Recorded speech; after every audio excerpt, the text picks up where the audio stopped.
Update कनासी रतो देरो खां firing में मार्जीवेल औरत जे कतल जो निबेरो 50 लाख रुपया दंड 11 महीना अॻु ब्रोही वेसर तकरार तां हलंदड़ फायरिंग में मुस्बत दायो मारिजी वई हुई। अपडेट कनासी कतल जो फ़ैसिलो लाड़काणे में सफ़दर मिठाणी ऐं चंगेज़ खान ब्रोही जी सरपंची में थियो। ब्रोही धुर औरत जो कतल साबित थियण ते 50 लाख रुपया दंड विधो। ख़बर वासा शेयर कंदासीं। ॻाल्हियुनि बाद ॿिन्ही धुरियुनि खे भाकुर पाराए खेर खंड कयो वियो। खेर जी दुआ घुरी वई। ज़ीरो ॿीहर वासा अहम ख़बर शेयर कंदासीं। रतो देरो खां फायरिंग में मारिजी वियल औरत जे कतल जो निबेरो 50 लाख रुपया दंड मुक़रर।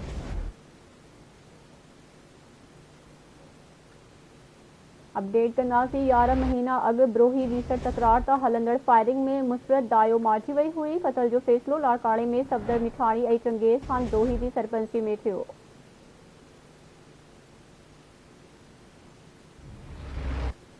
अपडेट कंदासीं। ब्रोही धुर मथां औरत जो कतल साबित थियण ते 50 लाख रुपया दंड विधो वियो। ॻाल्हियुनि बाद ॿिन्ही धुरियुनि खे भाकुर पाराए खेर खंड कयो वियो। ख़ैर जी दुआ घुरी वई।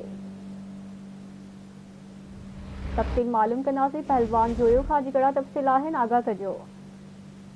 कुल रतोदर में 11 महीना अॻु ब्रोही विसर तकरार शहर जे रेशम गिटी वारे इलाइक़े में फायरिंग दौरान कतल थी वियल वाटर औरत काफ़ी नहमत दायो आहे, जंहिंजी भेण मुसरत खातून जो कतल जो फ़ैसिलो लाड़काणे में सफ़दर मिठाणी ऐं चंगेज़ खान ब्रोही सरपंच में थियो, जंहिंमें ॿिन्ही धुरियुनि जी शिरकत कई।